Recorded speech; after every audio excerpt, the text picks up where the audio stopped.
What's up guys, this is Randy here at AGM. In this video we are talking about our Rattler V2 thermal scope line. So we're going to have every model here to talk about.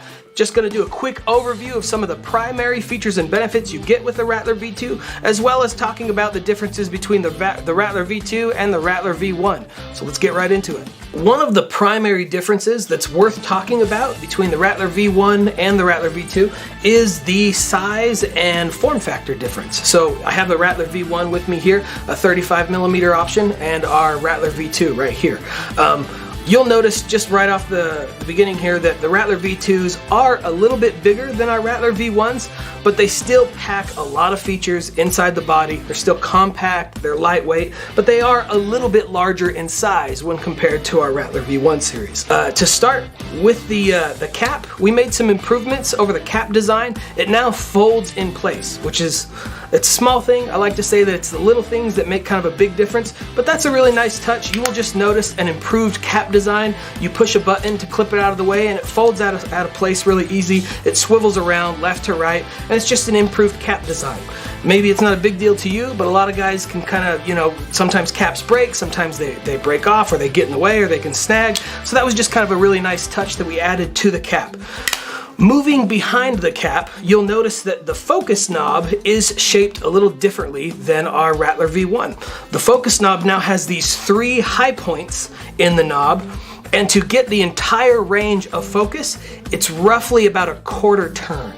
It's really smooth, easy to activate and use and manipulate, and what that kind of translates to when you're on your gun and when you're out there hunting, it's easy to find, so you're not grabbing the wrong part of the scope. Keep in mind that you're probably going to be in the dark, and when you're manipulating your focus, going from one end to the spectrum and getting dialed in and focused is really fast. If you're familiar with our old Rattler V1s, a lot of these had a lot of throw. You had to turn these quite a bit. I think they do a full 360, and you have to turn them quite a bit to go from, if you're hunting hogs, let's say you see a hog up close and you're focused on that, and then you turn over and you see something out in the distance. It just took a lot longer to get that focused, and when it's in the dark and you're trying to fumble around and you're in the excitement of the moment, adding those nice touches to the focus knob was just kind of a really big improvement for us. Moving on from there, we should talk about the button layout. So we were a really big fan of, and we got a lot of feedback that a lot of people were a really big fan of just the directional pad that our Rattlers were famous for. So there still is a intuitive kind of button layout, front, back, left, right, and that helps navigate in the menu.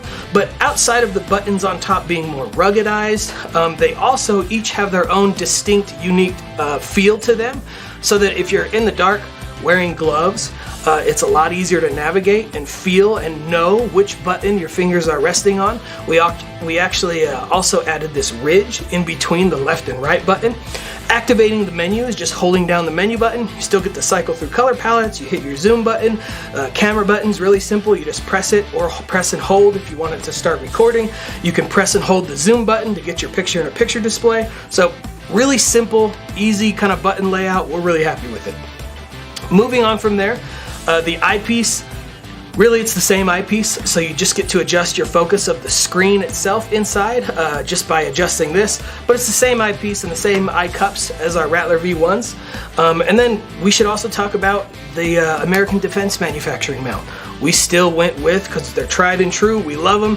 They're fantastic for what they do. American Defense Manufacturing QD mount on the Rattler V2. What that provides you is a really good solid lockup for return to zero, but it also means you can grab it off of your gun and treat these as a monocular. And I was actually talking to a guy just the other day who wanted kind of a unit that could do both. He could put it in his bag, it could be compact and lightweight. He wanted to use it as a monocular and potentially throw it on a gun at times and use it as a scope. So it's a fantastic option if that's something that you're looking into doing as well. Now next we're going to talk about the battery of the Rattler V2.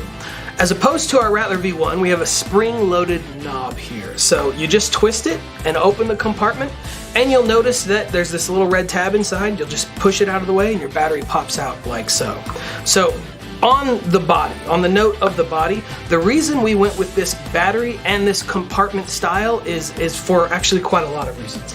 If you're familiar with our Rattler V1s, for example, if you were, first, they're running CR123s, so you only got about 4 to 5 maybe battery life on the two CR123s.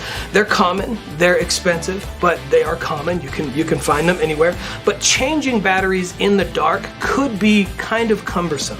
There was this knob, you had to twist and unscrew this compartment, and doing this, especially if it's cold and you're wearing gloves and it's dark, could be a little bit difficult.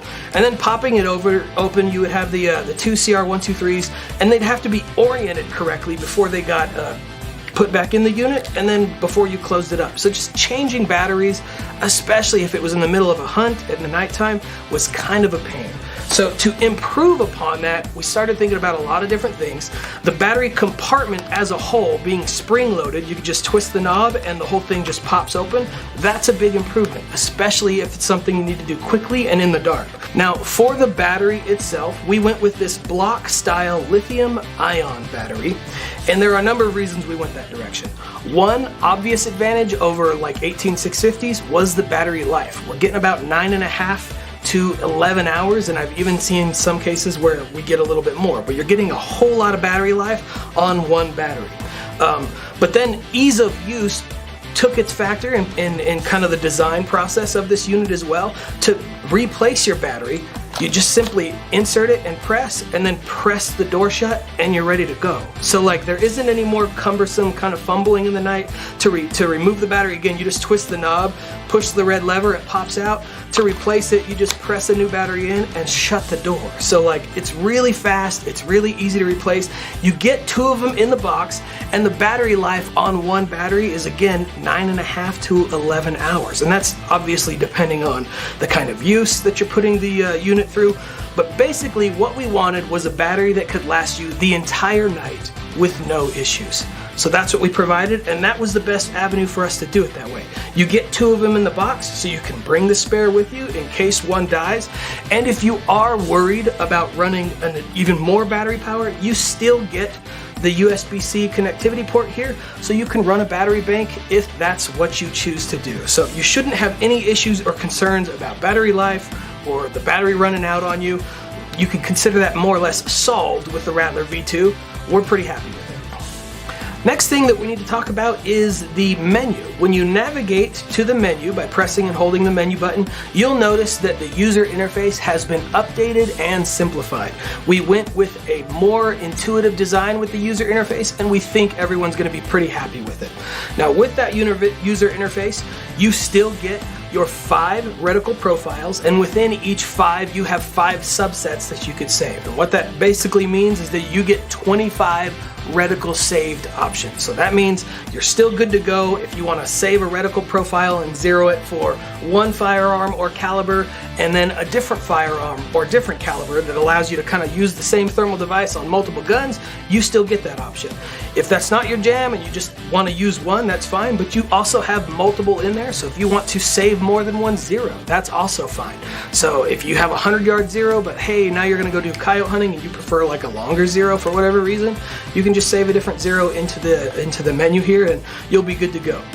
You also get 10 reticle options and more reticle colors. So you have a lot more options in terms of personalizing the reticle for you and for your needs. Outside of that, you'll also notice that we have this feature called pre-recording, which is essentially your shot activated recording.